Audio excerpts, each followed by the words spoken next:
चलिए मंत्र पाठ। ओम सहना भवतु सहनौ भुनक्तु सह वीर्यं करवावहै तेजस्विनावधीतमस्तु मा विद्विषावहै। ओम शांति शांति शांति। सांख्य दर्शन के प्रथम अध्याय के 133वें सूत्र से हम पढ़ेंगे। इससे पहले के सूत्रों में या पीछे के पाठ में से यदि किसी को आप में से कुछ पूछना है तो पूछ सकते हैं। मैं आज यात्रा में हूं, इसलिए मुझे आप केवल सुनिए। आज महतत्वादेः कार्यत्वम् अंतरेण, ये भूमिका है।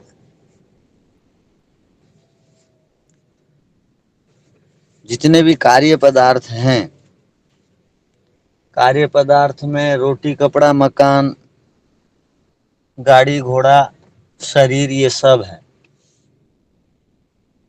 तो ये कार्य पदार्थों को हम बनते हुए देखते हैं, तो इसको हम कार्य पदार्थ मान लेते हैं। किंतु महतत्व आदि को तो बनते हुए नहीं देखते हैं। अतः इनको कार्य पदार्थ यदि नहीं मानेंगे, जिनको बनते हुए देखते हैं उन्हीं को यदि कार्य पदार्थ बोलेंगे, और जिनको बनते हुए तो हम देखते ही नहीं है। मन को किसने बनते हुए देखा? बुद्धि को किसने बनते हुए देखा? तो अब यहाँ अंतरेण माने हम इसको तो बनते हुए नहीं देखे। तो यदि इनको कार्य पदार्थ न माने तो क्या समस्या होगी? यदि इनको कार्य पदार्थ हम नहीं मानेंगे तो क्या समस्या हो सकती है? तो सूत्र में वो समस्या को बता रहे हैं।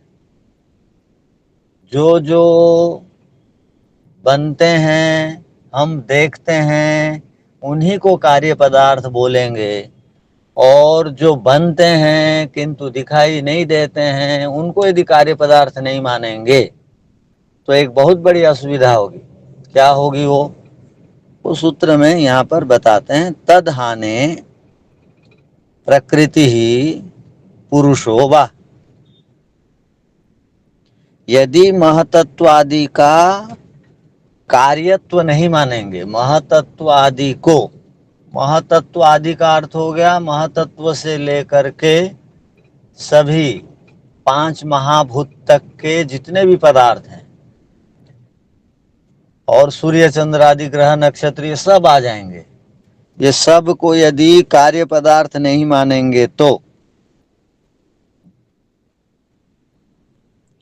तो ये सब पदार्थ प्रकृति कहलाएंगे या तो पुरुष कहलाएंगे। दो बात हो गई। तद्हाने, उसको यदि छोड़ देंगे, वो मिला करके पढ़ा है तो तद्धाने दिख रहा है, तो तद्हाने उसको यदि छोड़ देंगे, नहीं मानेंगे कार्य पदार्थ के रूप में, तो या तो प्रकृति के रूप में उन कार्य पदार्थों को लेना पड़ेगा या तो पुरुष के रूप में मानना पड़ेगा। और यदि प्रकृति या पुरुष मान लेंगे तो वो पदार्थ नित्य होने चाहिए। प्रकृति नित्य है, पुरुष नित्य है, 3 पदार्थ नित्य हैं। पुरुष का अर्थ है ईश्वर भी, वो भी नित्य है, जीवात्मा नित्य है, प्रकृति नित्य है। कार्य पदार्थों को हम कार्य पदार्थ के रूप में स्वीकार नहीं करेंगे, या तो वो प्रकृति के अंतर्गत वो कार्य पदार्थ मानने होंगे या तो पुरुष के अंतर्गत वो कार्य पदार्थ मानने होंगे। तो पुरुष के रूप में मानने पर ब्रह्म सत्यम जगत मिथ्या की समस्या आएगी और प्रकृति को मानने पर ईश्वर की असिद्धि हो जाएगी। केवल प्रकृति ही प्रकृति रह जाएगी। बहुत सारे लोग हैं दुनिया में, जड़ पदार्थ को, प्रकृति को ही मानते हैं, ईश्वर को नहीं मानते। बहुत सारे लोग हैं वो भगवान को ही मानते हैं और कोई पदार्थ को सत्तात्मक नहीं मानते हैं। तो ये दोनों प्रकार की समस्या से बचने के लिए हमको कार्य पदार्थों को कार्य पदार्थ के रूप में स्वीकार करना चाहिए, न कि उनको प्रकृति या पुरुष के रूप में स्वीकार करना चाहिए।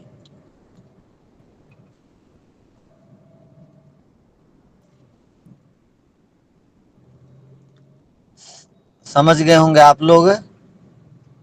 अब लिख लीजिए। जी।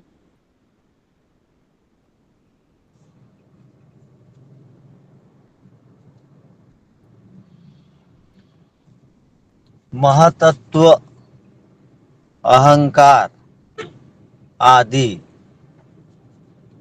केवल ऐसा लिखिए, महतत्व अहंकार आदि पदार्थों को कार्य के रूप में न मानने पर,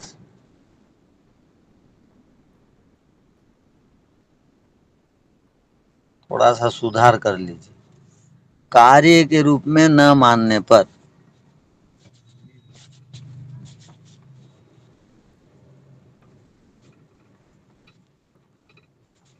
वे सब कार्य पदार्थ, वे सब कार्य पदार्थ, वे सब कार्य पदार्थों को, ऐसा, वे सब कार्य पदार्थों को प्रकृति के रूप में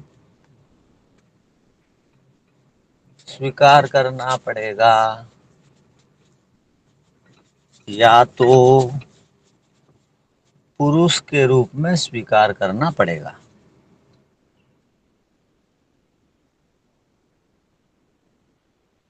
इसलिए इन दोनों से अलग कार्य पदार्थ होते हैं। आचार्य जी थोड़ा धीमे।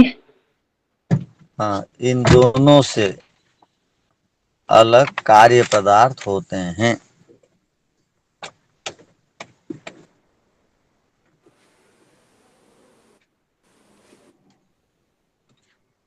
अर्थात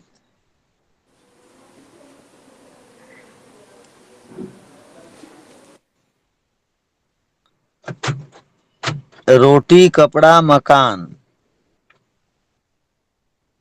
आदि को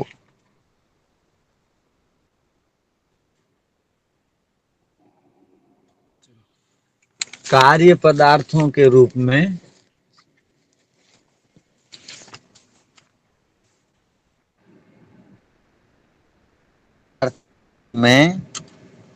पदार्थों के रूप में, कार्य पदार्थ के रूप में मान लेते हैं,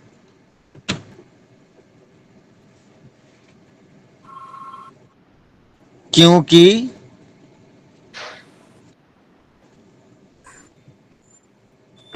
इनको बनते हुए देखा जाता है।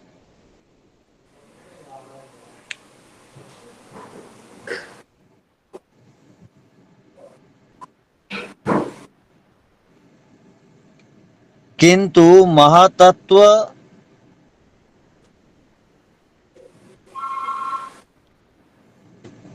अहंकार आदि को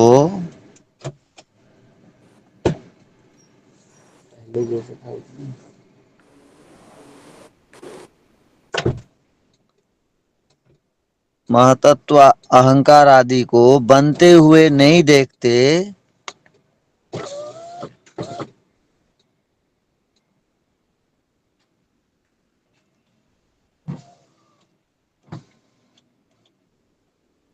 अतः इनको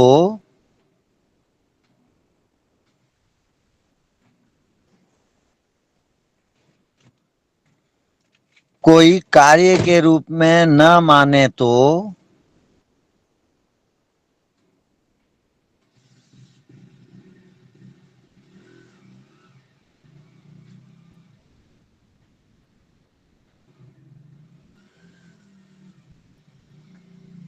न माने तो उन महतत्व आदि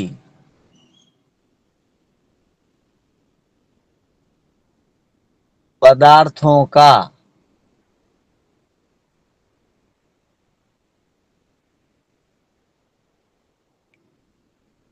अस्तित्व होने से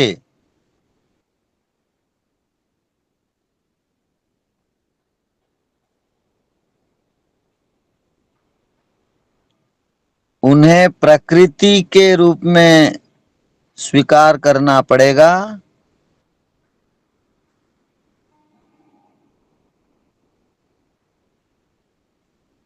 या तो उन्हें पुरुष के रूप में मानना पड़ेगा।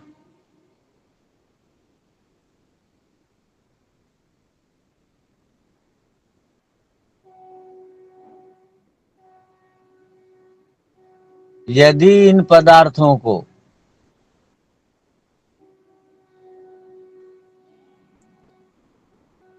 प्रकृति या पुरुष कहेंगे तो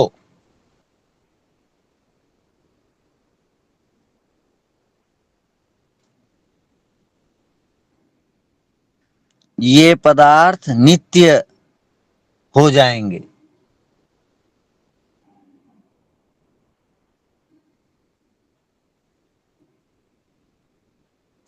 कार्य वस्तु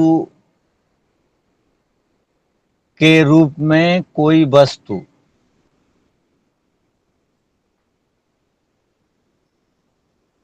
की सिद्धि नहीं हो पाएगी।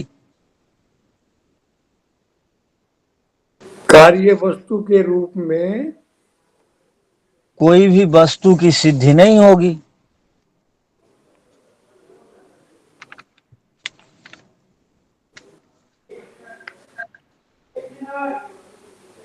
इसी प्रकार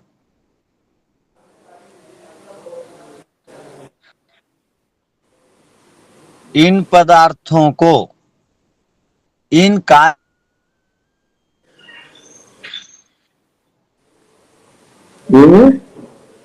इन कार्य पदार्थों को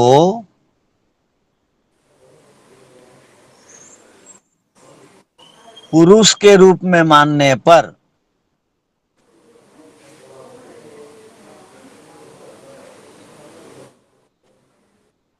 ब्रह्म सत्यम जगत मिथ्या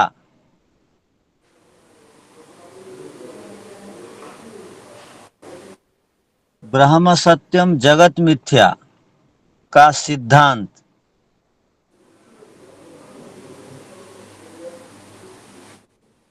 आ जाएगा।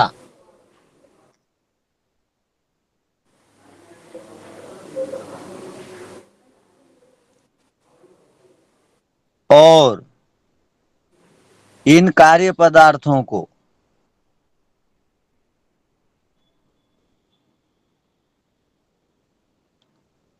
प्रकृति मानेंगे तो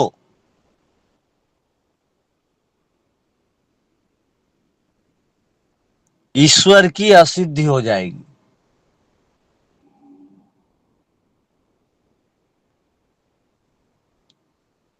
केवल प्रकृति ही प्रकृति रह जाएगी।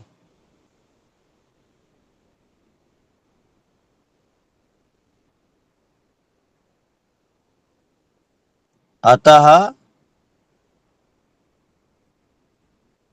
इन दोनों से कार्य पदार्थ अलग होते हैं।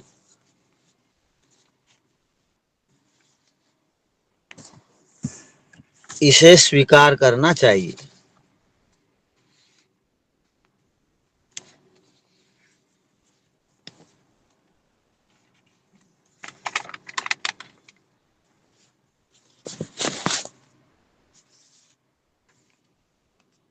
अब सूत्र की व्याख्या को देख लीजिए। तदहाने महतत्वादेहे कार्यत्व विनाशे सति। महतत्वादि कार्य पदार्थ हैं और इनका विनाश होता है, नाश को प्राप्त होते हैं। नाश के होने पर सती माने प्रकृति पुरुष व प्रकृति पुरुष अवतिष्ठित। कार्य पदार्थ को नहीं मानेंगे और कार्य पदार्थों का स्वभाव है नाश होना। अगर इस दृष्टि से उसको स्वीकार करेंगे तो दुनिया में और कुछ भी नहीं रहेंगे, केवल प्रकृति रहेगी या तो पुरुष रहेगा। या इस सूत्र का और थोड़ा सा अलग ढंग से व्याख्या है, यद्वा और तद्हाने महतत्वादेहे कार्यत्व अस्वीकारे, महतत्वादि को कार्य के रूप में स्वीकार नहीं करने पर प्रकृति ही पुरुष वा महतत्वादिकम प्रकृति ही पुरुषो वा स्यात्। महतत्वादि प्रकृति या तो पुरुष के रूप में विद्यमान होंगे, स्यात् यहाँ तक, उसके बाद एक अल्प विराम, तस्य प्रकृतित्वम पुरुषत्वम आपद्यते। या तो उन कार्य पदार्थों को प्रकृति मानेंगे या तो पुरुष मानेंगे।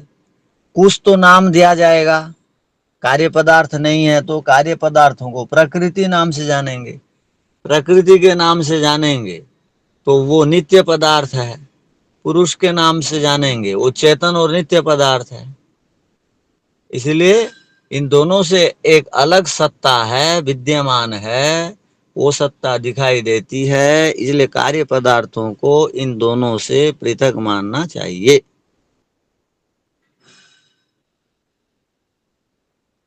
आगे बढ़े। जी आचार्य जी। ठीक है।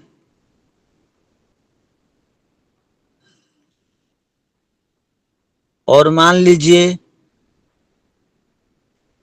अब तक दुनिया में वेदों के अनुसार और ऋषियों के सिद्धांत के अनुसार पूरे दुनिया भर में शास्त्रों के निचोड़ को, शास्त्रों के निचोड़ का सिद्धांत यही है, शास्त्रों का सार यही है कि तीन ही नित्य पदार्थ होते हैं, चौथा पांचवा कोई नित्य पदार्थ नहीं होता है। किंतु इनको यदि मान लेंगे तो चौथा पांचवा एक नित्य पदार्थ आ जाएगा। इसलिए किसी भी प्रकार से कार्य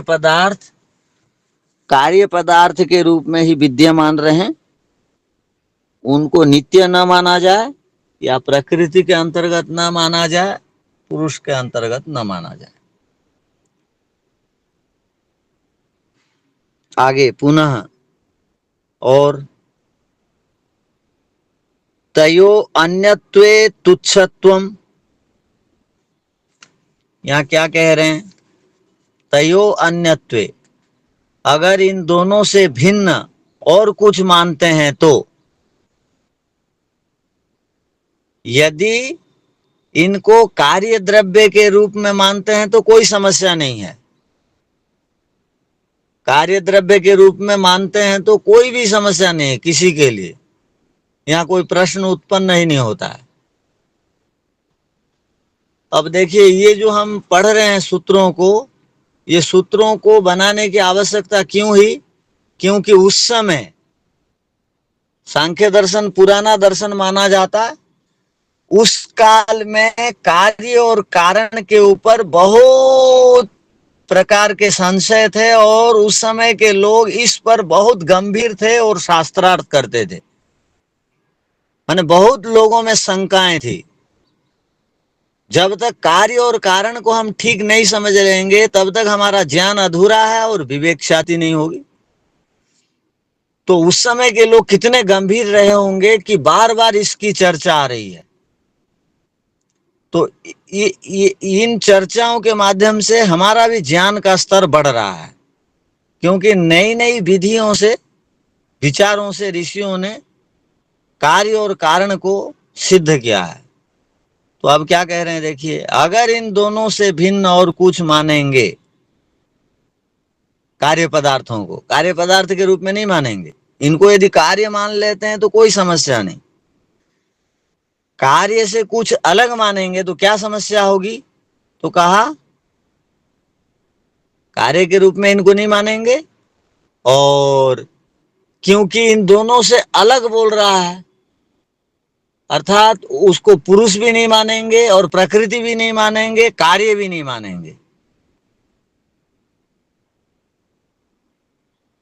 माने प्रकृति पुरुष के अंतर्गत ये तो नहीं मान सकते, क्योंकि प्रकृति पुरुष की सत्ता विद्यमान है और उसकी अनुभूति हम शास्त्रों के अनुसार या समाधि के अनुसार करते हैं। प्रकृति और पुरुष के अतिरिक्त और कुछ यदि कार्य पदार्थ को मानेंगे, कार्य पदार्थ का मतलब समाप्त होने वाला, उसको स्वीकार नहीं कर रहा, तो यहां पर सिद्धांती कहते हैं कि प्रकृति और पुरुष के अतिरिक्त दुनिया में अन्य कोई नित्य वस्तुएं नहीं है।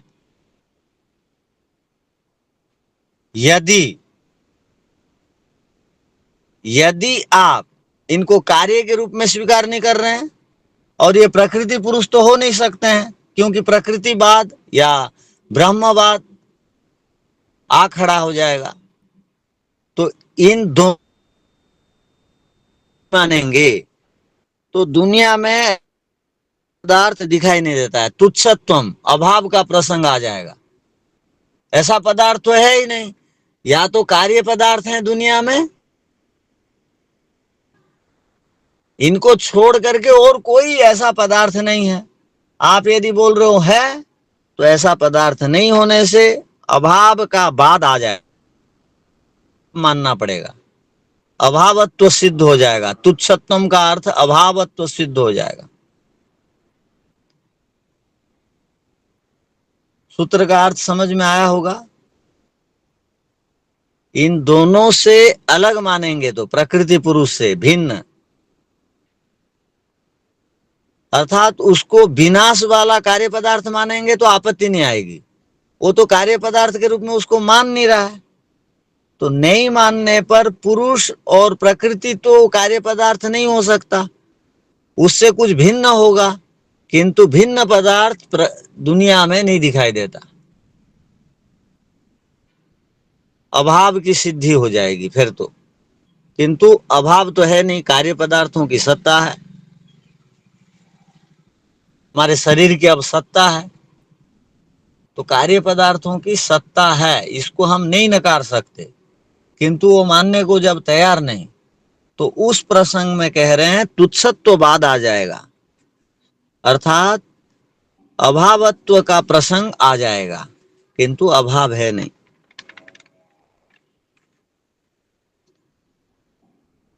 लिखिए,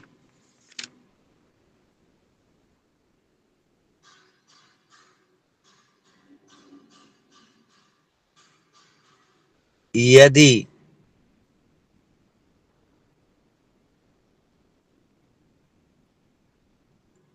कार्य पदार्थों को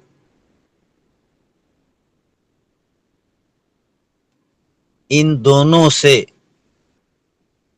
कोष्टक में लिख लेंगे, प्रकृति पुरुष से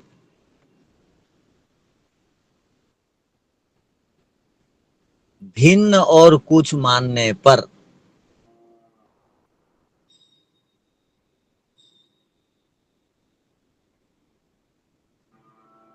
अर्थात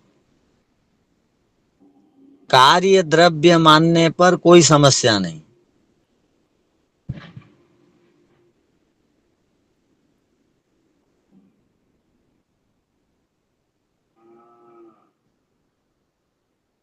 उसको बंद कर दीजिए कोष्टक में, कार्य द्रव्य मानने पर कोई समस्या नहीं, किंतु कार्य भी नहीं मान रहे हैं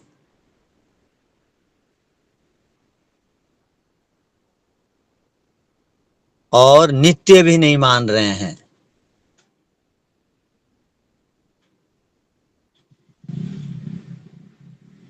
उस स्थिति में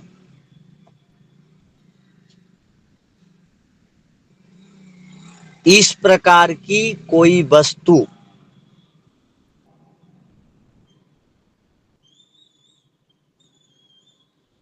नहीं दिखाई देने से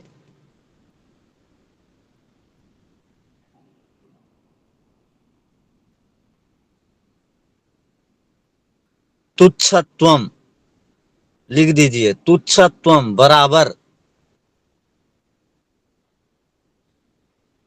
अभाव का प्रसंग आ जाएगा।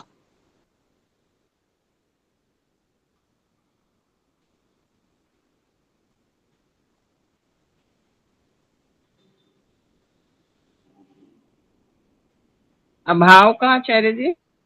अभाव का प्रसंग आ जाएगा अर्थात अभाव सिद्ध हो जाएगा।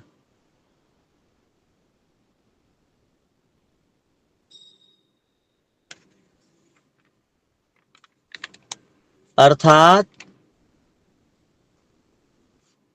महतत्व अहंकार आदि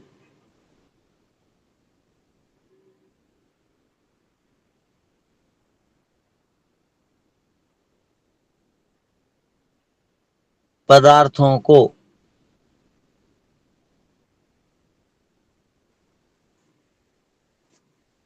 प्रकृति और पुरुष से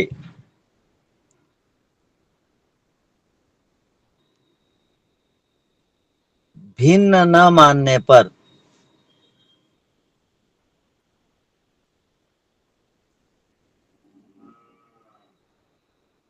अभाव सिद्ध होगा।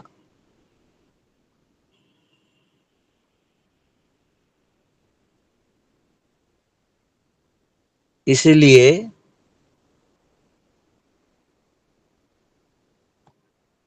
कार्य पदार्थों को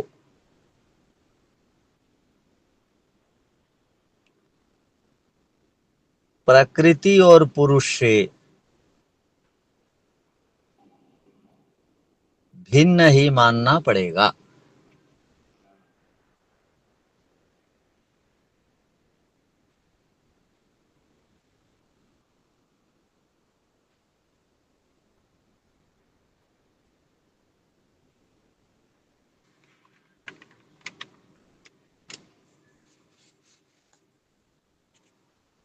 अब देखिए भाष्य को। तयोः अन्यत्वे तुच्छत्वम। तयोः अर्थात प्रकृति पुरुषयो अन्यत्वे तुच्छत्वम यदि महतत्वादिकम न विनेश्य।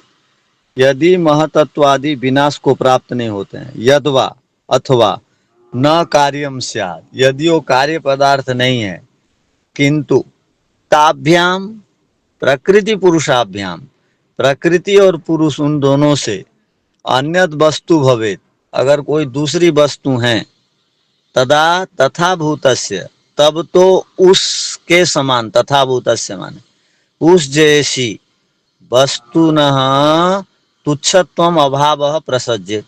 उसके समान कोई पदार्थ है नहीं उस जैसी कोई वस्तु है नहीं तो तुच्छत्व का प्रसंग आ जाएगा। यह तो न ही प्रकृति पुरुषाभ्याम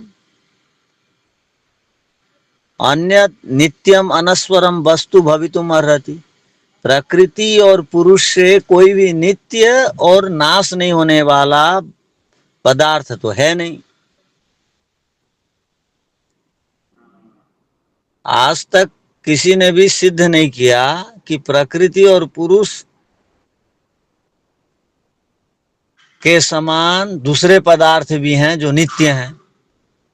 प्रकृति पुरुष से अतिरिक्त जितने भी पदार्थ हैं वो सारे अनित्य हैं। नहीं मानेंगे तो वहां पर नित्यत्व का प्रसंग आ जाएगा किंतु ऐसा पदार्थ तो है नहीं। अनस्वर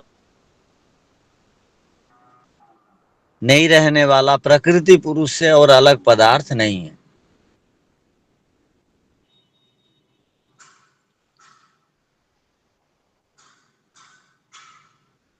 ठीक है पूछना नहीं है ना।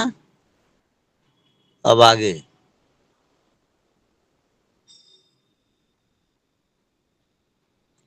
वस्तुतस्तु वस्तुतस्तु क्या लिख रहे महतत्वादि वास्तव में कार्य हैं। वस्तुतस्तु माने यथार्थ में महतत्वादि कार्यम महतत्वादि कार्य पदार्थ हैं। प्रकृतिश्च कारणम और प्रकृति जो है वो कारण है। यतः क्योंकि कार्यात कारण अनुमानम तत्साहित्यात् ये क्या बोलना चाह रहे हैं कि ये एक बड़ी बात बताए यहां पर, कार्य से कारण का अनुमान होता है। क्यों होता है? कार्य में कारण साथ साथ रहता है, साहित्यम माने सहभाव से रहता है, क्योंकि उपादान कारण के बिना कार्य नहीं हो सकता। क्योंकि कोई भी घड़ा मिट्टी के बिना नहीं बन सकता, क्योंकि कोई भी धागा कपास के बिना नहीं बन सकता। अर्थात हरेक कार्य पदार्थ में कारण साथ साथ सहभाव से रहता है, साहित्यम का अर्थ।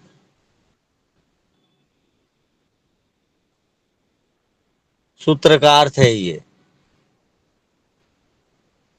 कार्य से कारण का अनुमान होता है। इस कार्य का कारण क्या होगा? इस कार्य का कारण क्या होगा? सब कारण कार्य में अंतर्भावित रहते हैं, साथ में रहते हैं, अन्वित रहते हैं। उसको अनुमान से हम जान सकते हैं।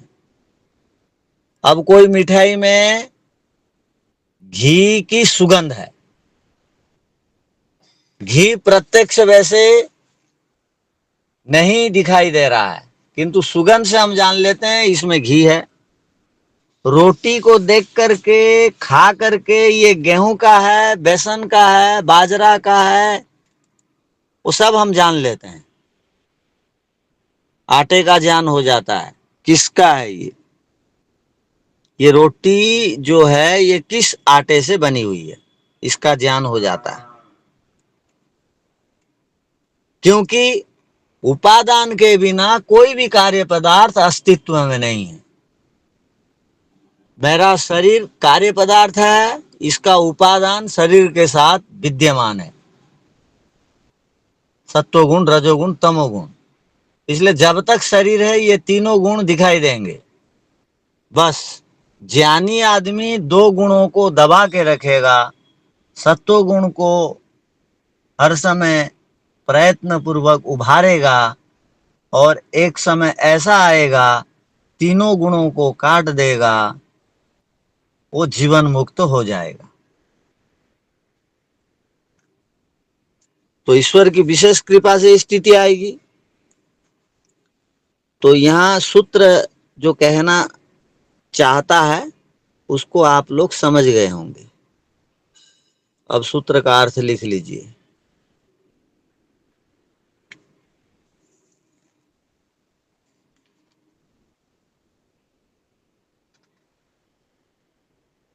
वास्तव में महतत्वादि कार्य हैं,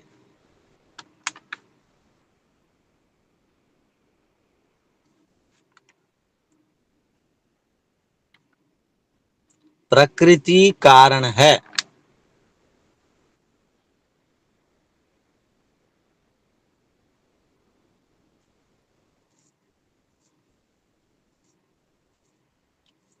यह संसार का सार्वभौम नियम है।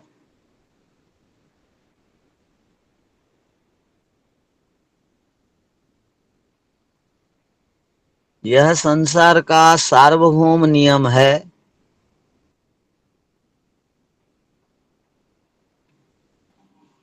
कि किसी भी पदार्थ को देखकर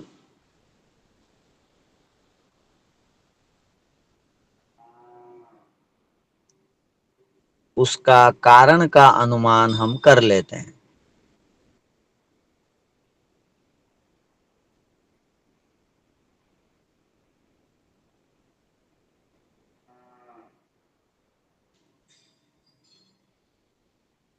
कारण में रहने के कारण ही, कारण में रहने के कारण ही कार्य की सत्ता है।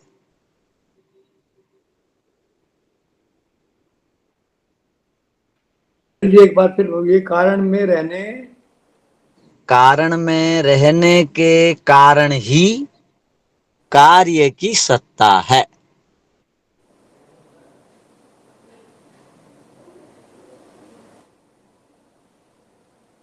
कार्य में, पूर्ण विराम के बाद कार्य में सूक्ष्म रूप से कारण पदार्थ रहता है।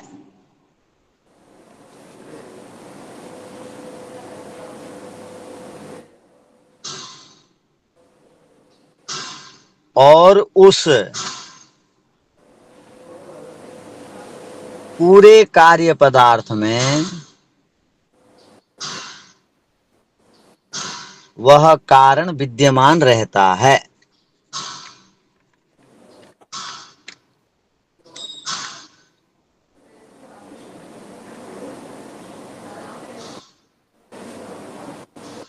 अर्थात कार्य को देखकर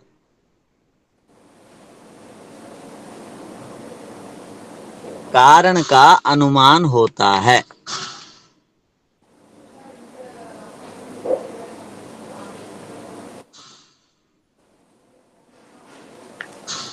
क्योंकि कारण कार्य में अन्वित है।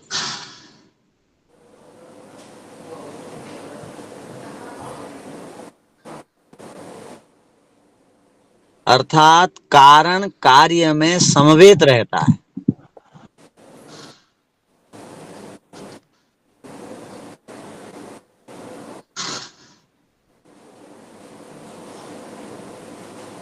जिस प्रकार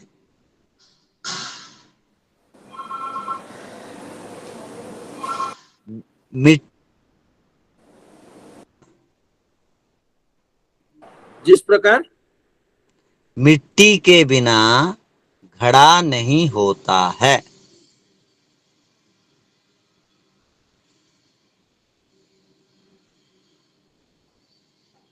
घड़ा में मिट्टी सूक्ष्म रूप में विद्यमान है।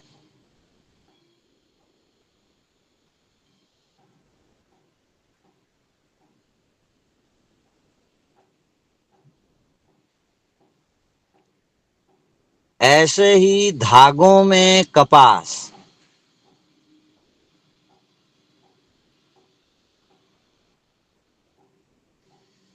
नित्य सहभाव से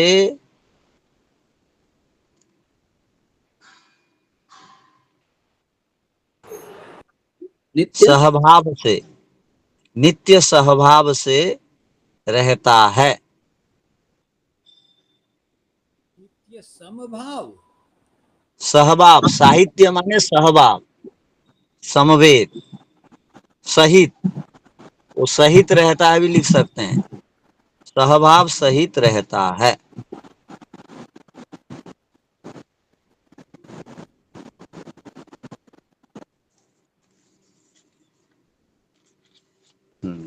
ये हो गया सूत्र का अर्थ।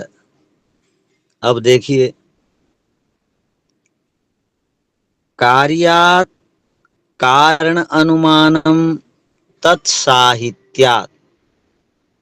तत् माने कारण का, साहित्य माने साथ रहना। कार्य को देख करके कारण का अनुमान हो जाता है। क्यों? वह तत् माने कारण, साहित्य साथ में रहता है। एक एक शब्द का अर्थ समझ में आ गया होगा। हाँ, आप जितना अधिक समझेंगे आपका उत्साह बढ़ेगा, रुचि बढ़ेगी।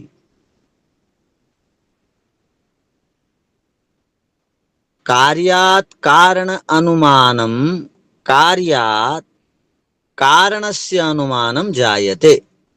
कार्य से कारण का अनुमान होता है। कथम, कैसे? तत्साहित्यात्, कारण साहित्यात्, कारण के सहभाव रहने से कार्य सत्ता भवति, कार्य की सत्ता होती है। इसका अर्थ ये हो गया, दुनिया में कोई भी पदार्थ दिखाई देते हैं सत्ता के रूप में, तो सब के सब कारण के सूक्ष्म रूप से उपस्थित हैं, इसलिए रहते हैं, ना तो नहीं रह सकते। यदि कारण के सूक्ष्म रूप में उपस्थित रहने पर रहते हैं तो क्या वो कार्य पदार्थ में कारण नहीं दिखाई देंगे? दिखाई देंगे। दिखाई देंगे तो देख करके नाराज नहीं होना चाहिए। अज्ञान भी दिखाई देगा, मोह भी दिखाई देगा, राग छल कपट भी दिखाई देगा, क्योंकि ये सब गुण हैं कारण के। किंतु सुधार संभव है।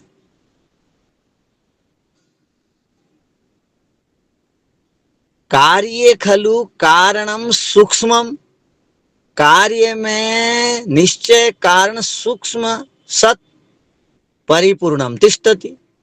सब जगह कार्य में कारण पूरी तरह विद्यमान होके रहता है। कैसे? घटे मृत्तिका, घड़े में मिट्टी के समान, पटे तंतवः, कपड़े में तंतवः कहते हैं सूत के समान, तंतुसु और सूत में धागों में, कार्पास अंशो अंशवो यथा, कपास कार्पास बोलते हैं कपास के अंश के समान। तस्मात् इसलिए कारण साहित्यात्, कारण के सहित होने से कार्यम कार्य महतत्वादिकम, महतत्वादि कार्य पदार्थ हैं। महतत्वादि कार्य पदार्थ हैं। इसको आप में से कौन सिद्ध कर देंगे? आचार्य जी नमस्ते। नमस्ते। आचार्य जी नमस्ते। हाँ बोलिए। नमस्ते। महत्त्व आदि कार्य पदार्थ हैं, क्योंकि सारे संसार को देख करके हमें ये पता चलता है कि बुद्धि आदि और जो पंचभूत आदि हैं उन सब में वह चीज विद्यमान है। कौन सी चीज? महत्त्व बुद्धि जो है वो सब जगह विद्यमान है। हाँ, ठीक। आप ठीक नहीं बोल रहे हैं। सत्व रज तम तीनों में है, ये तीनों गुण सब में विद्यमान है। जैसे कि बुद्धि हाँ में परिवर्तन होता है, कभी निर्णय लेते हैं, मन काफी चंचलता को जब हो जाता है तो रजोगुण प्रभावित होता है, आलस्य हमें दिखाई देता है तो वहां पे तमोगुण की विद्यता है, मतलब विद्यमान रहता है। मन जब शांत हो जाता है तो सत्व गुण प्रधान रहता है। इस प्रकार से हम उसका कर सकते हैं। नहीं, इस सूत्र का अर्थ क्या हुआ? कोई भी दिखाई देने वाला कार्य पदार्थ दिखाई देता है तो उस कार्य पदार्थ के संपूर्ण भाग में सूक्ष्म रूप से कारण पदार्थ साथ साथ रहता है। बिना कारण पदार्थ के रहे कार्य पदार्थ की सत्ता नहीं दिखाई देती। कार्य पदार्थ की सत्ता नहीं हो सकती थी।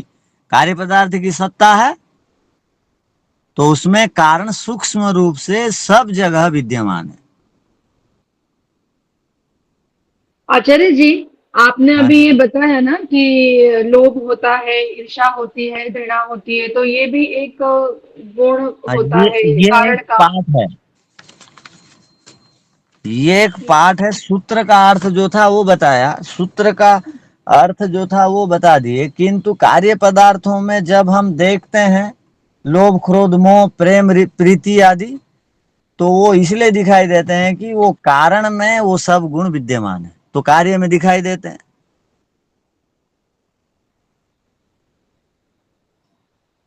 ठीक है। इसको कारण में विद्यमान कैसे समझे? थोड़ा सा और खुलेंगे आप इसमें? अरे का मैं बोल रहा हूं, अब ये बताइए घड़ा का कारण क्या है? मिट्टी। हाँ, मिट्टी। मिट्टी का मूल क्या है? मिट्टी का मूल ही सत्वर रजतम। हाँ, मिट्टी का मूल कारण है सत्वगुण रजोगुण तमोगुण। तो मिट्टी कारण है। मिट्टी में सत्वगुण रजोगुण तमोगुण है तो हांडी भी कभी शांत, घड़ा कभी शांत रहेगा, कभी हिलेगा डुलेगा, कभी टूटेगा। और उस घड़े में शराब रख के लोग पिएंगे, वो तमोगुण का काम में भी सहयोगी बनेगा। वो दूध रखेंगे, दही जमाएंगे, वो सत्वगुण में भी सहायता करेगा। वो सब प्रकार के गुण वो घड़ा में दिखाई देंगे। आपका शरीर सत्वगुण रजोगुण तमोगुण से बना है, मानते हैं? जी और आपका मन सत्वगुण रजोगुण तमोगुण से बना है, मानते हैं? जी तो आचार्य जी। आप में कभी संतोष वृत्ति दिखाई देगी, आप में कभी परोपकार की वृत्ति दिखाई देगी, आप में कभी मोह की वृत्ति दिखाई देगी, आप में कभी अन्याय अधर्म की वृत्ति दिखाई देगी। तो आप में दिखाई देती है तो दूसरों में भी दिखाई देगी। तो जी दूसरों आचार्य में जी। जब दूसरों में दिखाई देती है तो आप नाराज हो जाते हैं, अपने अपने में दिखाई देते तो नाराज नहीं होते हैं अपने से। अपने अवगुणों को तो आप संभाल के रखते हैं, दूसरों के अवगुणों को देखते ही नाराज हो जाते हैं, झगड़ा करते हैं। तो ये सूत्र के द्वारा हम ये सीख सकते हैं कि सब में सत्वगुण रजोगुण तमोगुण है, उनको समझाया जाए, अपने अनुकूल व्यक्ति हैं, यदि नहीं समझते हैं तो उपेक्षा किया जाए।